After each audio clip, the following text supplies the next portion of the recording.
good afternoon to everybody. Again, we had already 3 very interesting sessions, and we're coming now to the 4th. Last but not least, the topic is ash curve and understanding the outcome of it. We will have a very well-known speaker here, Peter Lloyd. Most of you know him already. Peter is actually, he has designed, commissioned, run and managed flour mills operation, and has a sound background in the wheat business, research, development, and quality control areas of flour milling. Peter currently is technical miller, and he is regional technical director of US Wheat Association. I'm looking very forward to your presentation, Peter, and the stage is yours. Thank you very much for the introduction. It's a great pleasure and an honor to be invited back once again to address the AOM. The topic today builds very much on the wonderful presentations we had from both Martin and Stefan this morning. And we're going to tackle the topic today of ash curves and what they can do for you. Now, as most of us old guys know, it's pretty important to have a medical checkup every year to make sure that the engine is still running properly and without too many oil leaks. The same can be said of a flour mill. There are many ways of determining the health of a flour mill diagram, but for many of us, the best guide to the health of the mill is the ash curve. The process of making one is really quite simple once you understand the process of accumulation. And as you will see, this can be used for much more than just generating an ash curve. A flour mill ash curve is a graphical presentation of mill stream quality. And here is an actual ash curve from a mill in South Asia, milling 100% soft white, US soft white wheat. Now, it's pretty unusual to have such a flat curve. These guys really know their business. On the x-axis, you will see cumulative B1 extraction, and on the y-axis, cumulative ash, shown on both dry basis and 14% moisture basis. Now, the process that we use for generating an ash curve is really quite straightforward. We collect a sample of each flour stream, we record the weight and the time that we took to take that sample. Each sample is then calculated to a percentage of B1 wheat. It's useful to know going into the generation of the ash curve what the whole wheat ash content is as well. We then determine the flour moisture and the ash content by the ash oven method, and this is done on each and every stream. Flour ash is then corrected to your chosen moisture basis. In the US, we use on 14% moisture basis. For many of you, you are used to using dry basis. Streams are then sorted from the lowest flour ash percentage to the highest flour ash percentage. And then we calculate the weight of ash for each flour stream. What we do then is accumulate the ash weight and divide that by the accumulated flour weight to get to cumulative ash. And this is then graphed on an XY scatter graph. We can use a regression on that to look at the correlation of a trend line to the actual ash curve that we have. And that can be useful as we're looking forward. So this process of accumulation really is the heart of the process.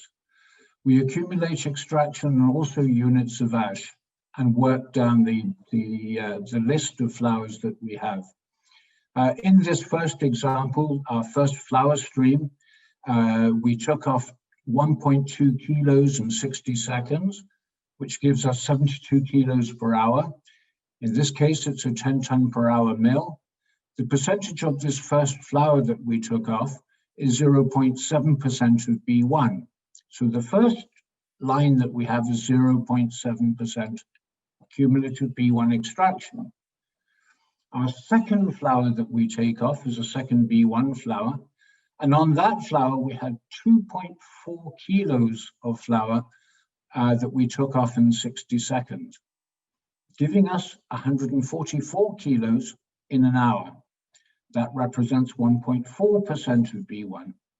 Adding that to the previous one, we get 2.1% extraction. Now the third flower is also 1.2 kilos in 60 seconds, another 72 kilos per hour, and once again 0.7% of B1 extraction. Adding that to the 2.1%, now we have 2.8%. This is the process of accumulating extraction. Same thing with the ash. We take that flower, we measure its moisture and its ash at its natural level, at 0.2 ash at 13.2% moisture. We correct this back to dry basis ash, and it becomes 0.23% ash. What we do then is to multiply the quantity by the ash content to get us how many grams of ash or kilograms of ash that we have in an hour. And in the first instance, we have 0.1656 kilograms of ash per hour from the first flower stream. Repeating that from the second flower stream, slightly different ash and slightly different moisture content, depending on where in the kernel that flower is coming from. And we once again calculate that back to dry basis ash, or 14 if you're using that, calculate the units of ash that we have, and add that to the previous one. So now in the second, by the time we reach 2.1% extraction, the ash is 0.51, or sorry, this is 0.51 kilos per hour. Same thing with the third flower. This is once again slightly different moisture content, slightly different ash. We correct this back to 14% and calculate the numbers to dry basis, and calculate the units of ash that we have and accumulate that.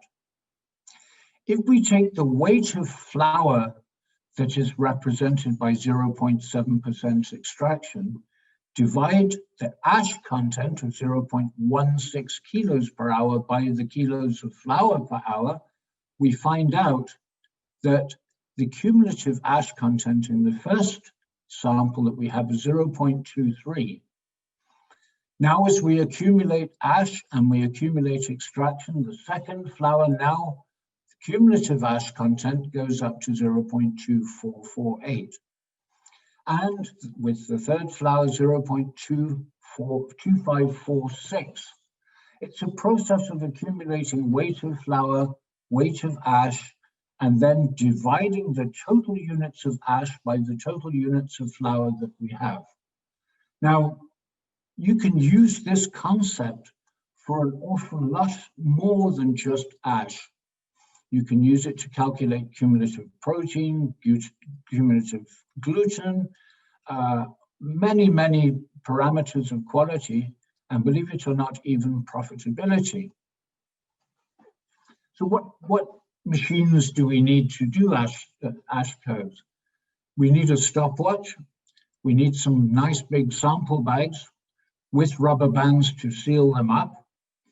We need a scale. We need some magic markers or Sharpies to mark the bags with what that flour is and the time. And we need a notepad. Obviously, we need to have some willing hands to help in this process too.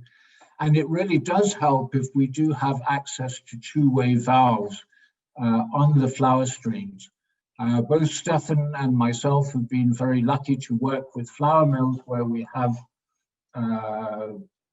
two-way valves above each flower stream, enabling a very rapid determination or sampling of that flower.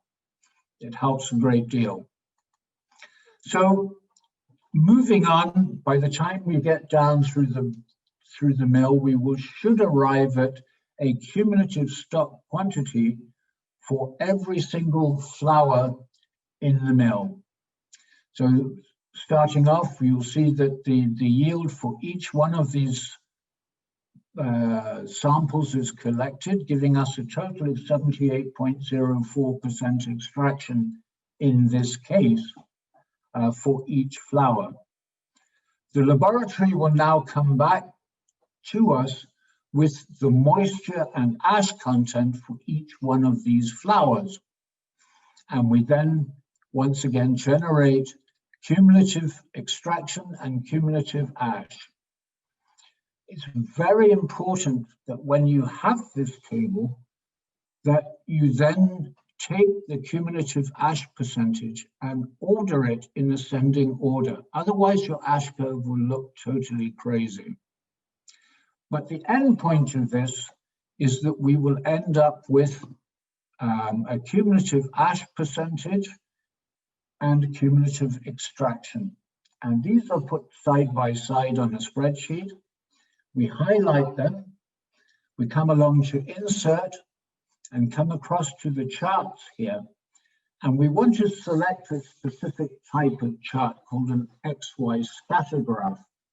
This will give us the position of ash relative to cumulative extraction. And that's what it will look like. Now, it's important for you to notice that on these two ash curves, it's the same data, but what we have here are different scales. On the left hand, we have a scale that goes from 0.2 to 0.6 ash, and on the right-hand side goes from 0 up to 1% ash. It's telling us, or looking very different from the same data. And I would ask you, please, when you do ash curves, please standardize the scaling on the y-axis, the cumulative ash percentage, so that when we move forward and look at the ash curve again in a year, we are comparing apples with apples, not apples with pineapples. It makes a difference. Now, we can, by clicking on the plus sign here, on the chart addition option, we can add different elements to this. We can add secondary axes, axis titles, chart titles, data labels, error bars, grid lines, legends, and trend lines. So please add into those the elements that you consider useful in the production of your ash curve. And here, this is getting towards looking at the final product. So here in blue, we have cumulative ash on dry basis, and in orange, we have the cumulative ash on 14% moisture. And we can see this is a nice flat ash curve, but it's missing a couple of things compared to what we looked at earlier. What happens if we want to add a trend line? Well, here we go down to the chart elements and click on trend line, and it will ask us which one of the series that we have dry basis, ash, and 14%, which one do we wish to add a trend line in for? And in this case, we're going to click on DB ash or dry basis ash, and it will say, well, great, what type of trend line would you like to have? Now, in doing trend lines on ash curves, my particular personal preference is to use polynomial trend lines, because we can select the order of magnitude for those polynomial equations that are used to generate a regression. So I tend to look at either third, fourth, fifth, or sixth order regressions that very closely follow the line that we see on the ash curve. This is important, and you can also look at correlations on this by selecting the R² value on that trend line. So it will give us both the regression formula and also the R² value. The R² value tells us how closely does that trend line regression fit with the actual data that we have. If we had an R-squared value of 1, it tells us that we have a perfect relationship. And in this particular case, we do have an almost perfect relationship. Generally, anything over 90% is pretty close. So once we've selected that, here is the finished product. This is the final ash curve that we have. And what it's saying to us is that we can use this formula to look at ash in the mill as it is right now on this wheat. By using this formula up here, will predict the ash content for us with a degree of certainty of 99.25% certainty, which is useful because if the whole wheat ash changes slightly, what is that going to do to our ash in the mill? And that's a question we'll come to just now. So we've generated this wonderful ash curve and we send it to the boss, who signs it and says, "Thank you very much," puts it in his drawer. I certainly hope that's not the case, because this is a very valuable tool. And as Martin told us and Stefan told us this morning, when the mill is new and newly commissioned, your supplier will give you an ash curve that represents the mill in its ideal state. And this is the reason we generate an ash curve every year on the mill, is to see how well is the mill performing today relative to when it was brand new. Same thing my cardiologist does with my heart every year. And he says, you're not in as good shape as you were 10 years ago. That's the disadvantage of age. Now, one of the elements that we can add in is the chart title here. And you can actually point that chart title back to a formula, back to a cell on your spreadsheet. By just going up, when you are asked to enter the chart title, put in the equals sign, and then point to the cell on your calculation sheet that contains the title that you want. It's possible to build some quite complex formulas, but build the formula first. If you try to add a formula in there, it's not going to work. It has to point to a specific value. So now we've generated the ash curve, what can we do with it? As Martin and Stefan have alluded to this morning, there are several quality streams. Now I'm talking about a US diagram here where we are looking at 3 streams. The first quality or patent stream, we generally take up to around 55% extraction. The second quality stream will take us from 55 extraction up to 70% extraction. And then the tailing stream or third quality stream will take us from 70 up to 80%. Now, this will depend on the design of your mill. If you are using a 4 quality stream design, then please take these points of extraction as the points in your diagram. Stefan uses a 4-stream diagram.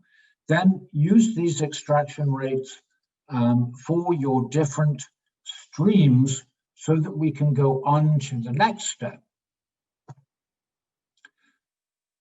Now you will see here that we take for each of these things. First off, let's take a look. We take from the origin of the ash curve up to the highest point that we measure. And we look at this angle, which is delta.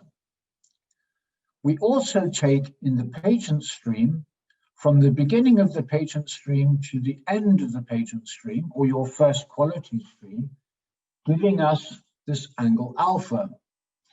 In the second quality stream, we have here from the beginning of the second quality stream to the end, another angle, beta, which is this angle here.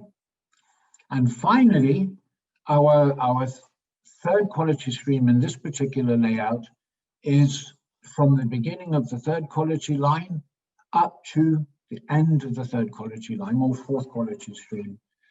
Now, each of these angles is talking to us. Alpha, beta, and epsilon are important in this diagram because what they're showing us is the rate of increase in ash and where they occur along the cumulative extraction line. Increases in the angle delta show us an overall decline in performance in the mill. But as Stefan has told us about, alpha is the performance in the first quality stream. This is extremely important. We need to make sure that that angle alpha remains as close to the design as possible. And he's talked about brake releases. Please, brake releases are the most important setting in the mill because your supplier has designed the mill down to the point of each and every sieve inside the mill being calculated to a certain percentage of product that is coming to that passage. The same with purifiers. The increase in angle beta shows a performance decline in the second quality stream, predominantly B3, C4, C5, C6. Martin talked earlier on today about alurone layer. The B3 roller mill or B3 passage in the mill is our controller of alurone. Very, very important that we monitor closely what B3 is doing. And the final point is looking at epsilon, which shows a performance decline. If the angle increases, then we will see a performance decline in the tailing stream or third or fourth quality stream, which is from B4, B5, C7, C8, C9, C10, C11, C12. So that's presuming that we are seeing an increase in angle here. So if the angle is increased over the year, we know that the rate of increase of ash in that particular segment of the ash curve has increased. That's bad news. That is an increase in angle or slope. And this is most likely due to maintenance or operator errors. As we've talked about earlier on, brake releases have changed. We're grinding too hard in different parts of the mill. The rolls are worn out. The purifiers are badly adjusted. These are the causes of increases in slope. But quite often what we see is an increase in bias or offset. What do I mean by that? We have the same profile and the same angle structure, the same segmentation of the ash curve, but it's just increased in offset. There's been an offset of that same curve. This is most likely due to a change in whole wheat ash. Now, whole wheat ash it's an environmental variable, and it's not something that the mill will control. It's something that our creator controls, but we'll come to that a little later on.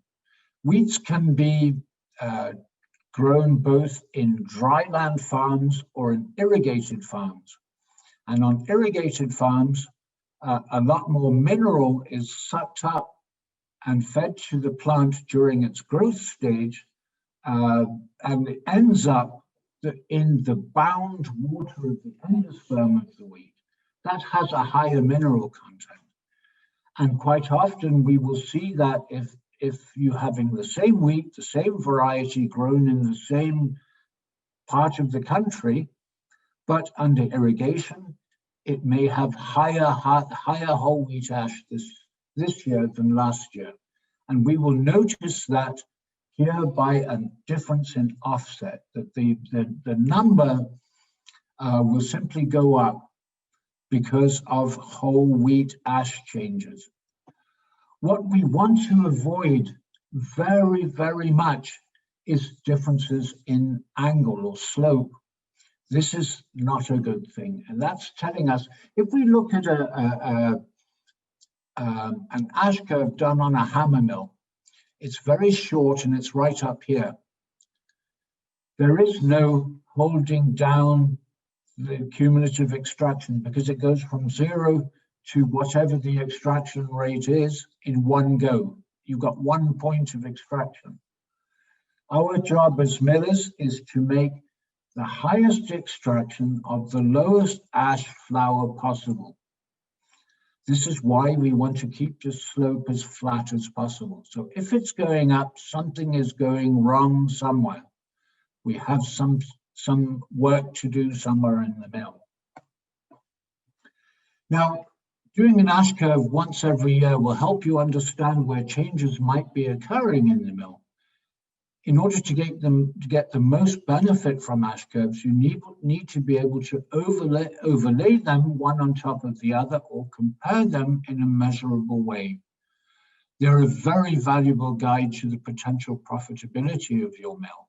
It's not just about keeping low ash, it's about making the most profit from your mill possible. And here are two ECGs, electrocardiograms. These are like ash curves. These are for humans, ash curves are for mills. So doing ash curves involves a lot of work for the mill team, but it's an extremely valuable tool for the mill, for quality control, quality assurance, and also for the mill management. As I mentioned earlier, ensuring the highest extraction at the lowest ash possible is critical to the success of the mill. And understanding the process of accumulation makes this type of graph usable for many other measurements of quality. And to give you some examples, this is a cumulative SRC gluten performance index graph done exactly like an ash curve, but with solvent retention capacity gluten performance index. So we use exactly the same process, except here we are not accumulating ash, but we're accumulating gluten performance index numbers. This is cumulative lactic acid. This is incredibly important if you're trying to develop specialty products. Cumulative protein. Now we talk about protein. Protein is really important. We need to know where are we getting the protein and where is the protein concentrated. As Stefan, I'm sure, will tell us all, if you see between your whole wheat protein and your flour protein, we will generally see between 1 and 1.5% of protein loss. If it's higher than that, we need to know where it's going. So we can use the same process here of doing a cumulative protein curve on the mill. Why do all of this? Because we've talked today about producing specialty products. If we know what the accumulation curve of different things, in this case, it's lactic acid, we can start to segment off different parts of our curve to select those different products for use in specialty flours inside the mill. It may not be of enormous use to you in your operation if you're producing a simple baker's flour, but where we can make the most money in the mill is by producing specialty products that have a higher value in the marketplace than a generic general purpose flour. So I say understanding this process can help you to make more money from your mill. More money equals more honey, and that's always good for bakers and millers. So a parting thought here is that we can actually add one line to cumulative ash curves, and we can add in the percentage of whole wheat ash. Then, by knowing the percentage of whole wheat ash and the cumulative extraction, we can actually predict an ash curve. So if our ash curve, if the wheat has changed, since relatively soon since we did the last ash curve, whole wheat ash comes in, it's slightly higher.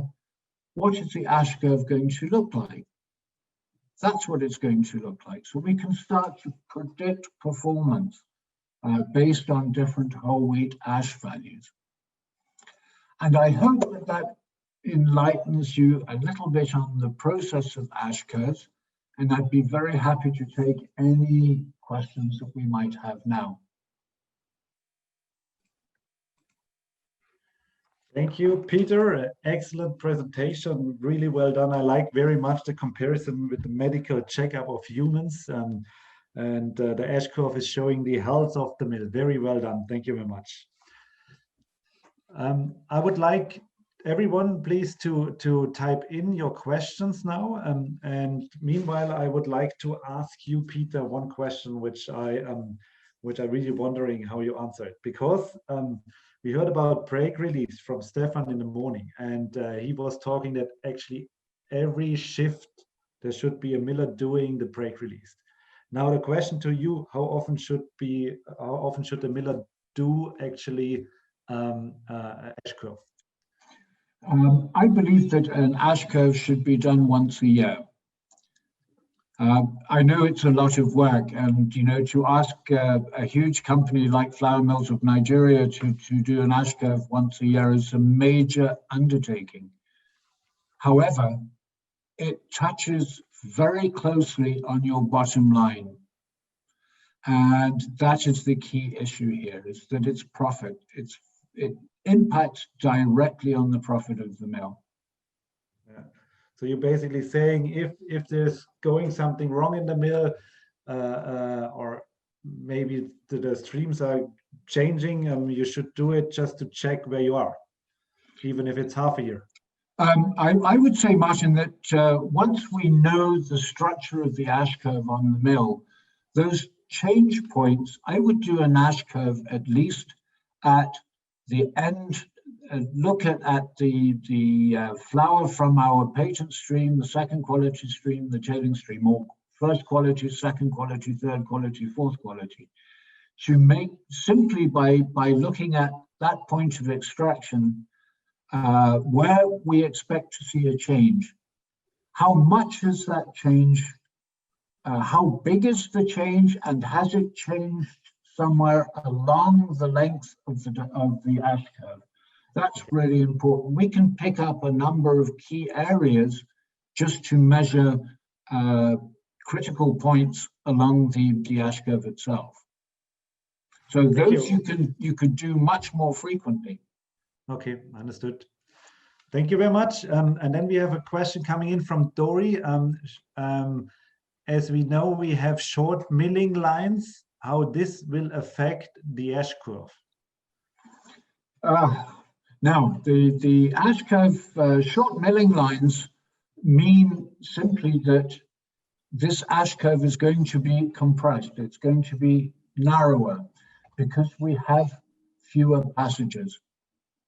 It doesn't change the fact that we still have those streams. You may have only 3 streams, you may have 4 streams, but it's going to compress down the ash curve a little. The critical point is how, from the first day to a year later, how does that ash curve look?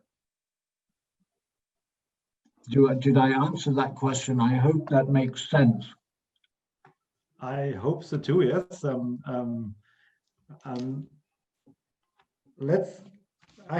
Maybe that goes a little bit in the same direction, and I'm not sure, but in Asia, actually, mill end up with a very low ash flour at the same extraction rates as mills in other parts of the world. Can you somehow explain us what is the relation to the ash curve here?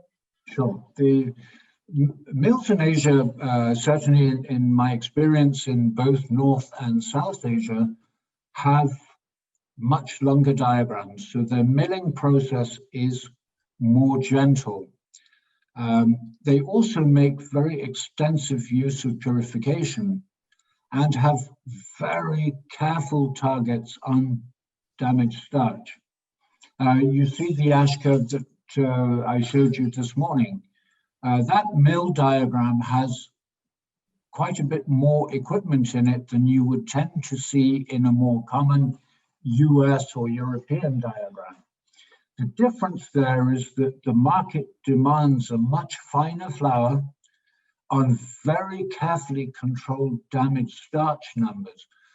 Just to give you a pointer here, many years ago, a very learned colleague of ours, Dr. Pomerantz, conducted some very interesting work on how much damaged starch is optimal in a mill. So he came up with this magic formula that says protein squared divided by 6 gives you the optimum starch damage level in farad units. There are conversions for those to both AACC percentage units and UCD units for the SD-matic. I have them. Anyone wants them, I'd be happy to give it to you. A fallacy of starch damage, people are chasing water absorption and artificially grinding too hard to get that level of water absorption. Now, what do they do in North Asia is that they say generally, and this is just rule of thumb, soft wheat products, not more than 4% damaged starch. Bread wheat style products generally maximize to 7% damaged starch, not more.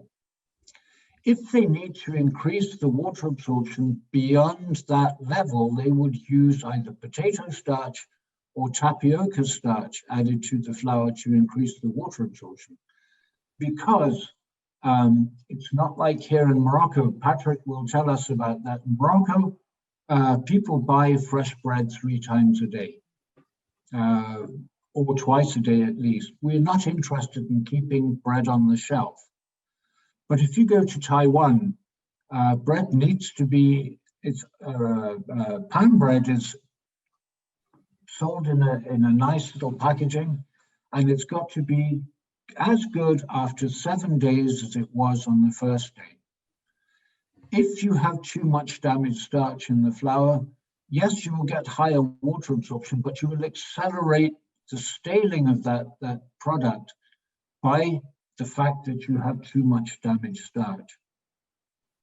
So there are a number of other things that they do in Japan, for example, with water-cooled rolls, which help enormously at being able to control damaged starch. The use of 300mm diameter rolls and lower camber on the rolls. This is not aimed at creating more starch damage. It's aimed at giving you much better control over damaged starch. But very important to note that in Asia, the requirement is for a much finer flour than we see generally in across Africa or in Europe. You know, the extreme side of that is the old diagrams in Japan, which were essentially Durham diagrams with a reduction system on them. Very, very long, very expensive diagrams to build, but capable of producing very high extraction flour at very low ash. But the market rewards the miller for making that investment and taking the trouble to produce that flour. Flour prices, as you know, in Japan are in some cases over $1,000 a ton. So, you know, it's lucrative. Yeah. And they're using also that flour for dumplings and noodles and so on, right? Yes. You know, if we look at most of our Middle East region here, people are producing maybe 30 or 35 types of flour. In Japan, they are producing between 200 and 300 types of flour. So it makes a difference.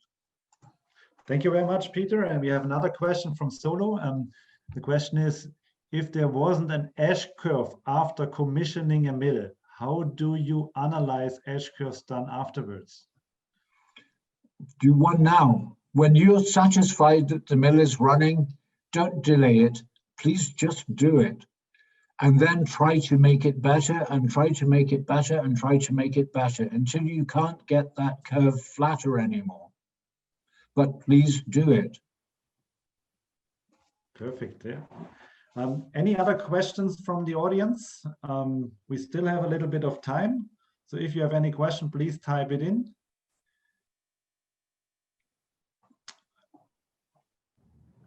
We received a new question. There's one coming from Hassan. Will you advise taking off flower streams of very high ash when producing a very low flower ash product? Now there's a wonderful opportunity to make some money for you. You could, if you're in a country where you are doing fish farming, then your low-grade flour and pollard are extremely profitable products for shrimp feed. In some cases, worth more than flour itself. Those are areas that you can look at. But this highlights once again one of the wonderful topics that we will look at on tomorrow for flour blending. Taking those flours off and holding them until you have a really good use for them is a great way to make money. So you need to talk to your equipment suppliers about building you a nice flour blending system. Okay, one other question from my side. You show some slides with other measures like protein and SRC data. Is the process more or less the same, or the procedure, or Exactly the same, Martin, exactly the same. We're looking to try to isolate out how many units of protein are in each stream, how many units of color, how many units of lactic acid, SRC. It's exactly the same process of accumulation. And believe it or not, if you're looking at blending wheats, you can even do the same concept with relative profitability of each wheat component. It works just the same. Accumulation is the key. Okay, perfect. Thank you very much. I guess not more questions coming in at the moment. So I would actually, Miriam, I would like to summarize the day if you agree. Absolutely, yes. So basically, today we heard a lot about milling, starting from the flow sheet design where everything starts. Actually, Martin has shown us the different qualities, the impact of the machines, how they placed in the flow sheet, and he also showed us the direct impact of the flow sheet design on the profitability of a mill and the performance. Then we heard from Cedric about sieve stretching, how you do it, and also what kind of impact it will have if you do it wrongly. We heard brake release from Stefan, how to adjust the mill, how often you do it, every shift actually, and how to find the perfect brake release. Also here it comes to the same outcome, which is the highest efficiency of a mill. Peter, I would say Dr. Peter today, because he did the medical checkup with the ash curve. He also showed us the importance of the ash curve, also the importance of the angles. And I think it's quite important to do a health check, not only the humans nowadays, but also the mill. With this, I would like to thank all the speakers, very well done, and also all the audience. I think it was a very interesting day, and I will hand over with these words to Mary. Thank you so much, Mr. Martin. Thank you all. Thank you, Mr. Stefan, Mr. Cedric, and Mr. Peter. I invite everyone, if possible, to open your camera and to show us your faces, please.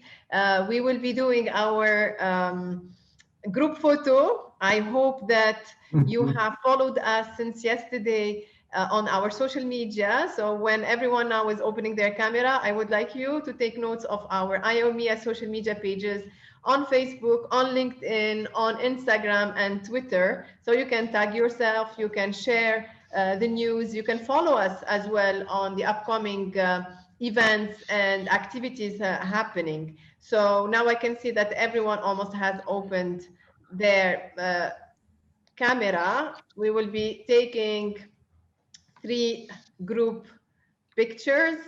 So just have a nice smile. Any move you want. Mr. Salim, Mahmoud, if you can open, I'm just dropping some names for you to see. Yes, I can see Mr. Okay, Mr. Ahmad, Siva, Andy, Boniface, Ranish, James, Mr. Aziz. Please guys, just open your camera quickly so we can do this group photo and then move to the instructions. Karim, please, Bubes, James, Ihab, Anthony, all of you can, if you can open quickly your camera. And actually this is a good time for you guys all to see who is with us for the day. Hi, Kathy.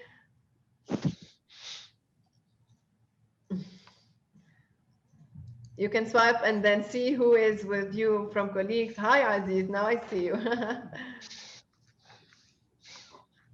Okay, so I will count into 5. You have 5 more seconds to open and then we will be doing the screen photo. Actually 1 to 5 and then we will say like cheese and then we take the picture. So 5, 4, 3, 2, 1. Cheese. Thank you all.